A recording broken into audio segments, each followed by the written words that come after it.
12 klasėje, greičiausiai antrai, neklystu, atsilikome nuo pagrindinio varžovo pirmoje kvalifikacijos dalyje tikrai nedaug. Tam, kad pakliūtume 10-tuką, mums pritrūko vos 300-ųjų. Reikėtų įvertinti tai, kad mes važiavome su senomis padangomis, kurios buvo naudotos praeitais metais. Ir dar vėlgi, su automobiliu pažintis buvo pakankamai trumpa, mes turėjome treniruotis vakar kelias, šiandien vieną, tai vertinam neblogai rezultatą. Potencialas automobiliui yra tikrai didelis.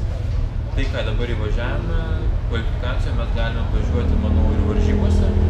Tuo tarpu kiti varžovai tikrai dėjo naujas padangas, tikrai jie turėjo pažinties automobilių daugiau ir galėjo iš jo, jų rezultatai atspindi galbūt ribas automobilio galimybės, o mūsų rezultatas rodo mūsų galimybės varžybose. Tai varžybos kvalifikacija nuteikia labai gerai į varžybas ir manau, jeigu išlaikysime tos tempus, kurias rodėme kvalifikaciją, tikrai galime išlaikyti. Į varžybose kovosime dėl pirmosios vietos savo klasėje, bet varžovai yra tikrai arti ir bus įdomi kova.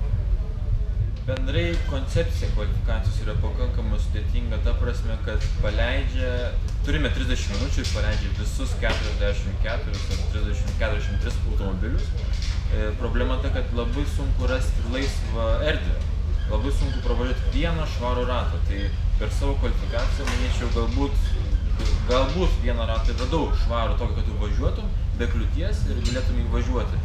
Bet vėlgi sudėtinga buvo, nes tu važiuoji ir galvoji, pradėdamas ratą, o ar man gausis pravažiuoti švariai?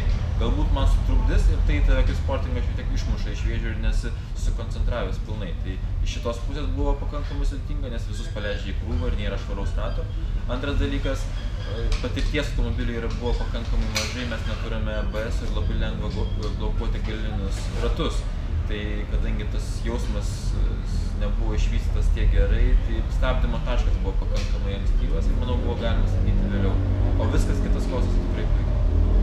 Šiuo metu jaučiuosi šiek tiek, kad iš manęs būtų kaip iš mažo laiko atimtas saldainis, nes nevažiavome trečioje treniruotėje, o norėsi to jausmo su automobiliu šiek tiek daugiau. Bet kita vertus pagalvokime, varžybos susideda iš 1000 km, iš 370 ratų. Tai esmė yra pravažiuoti ne vieną ratą greitį, o visas varžybas.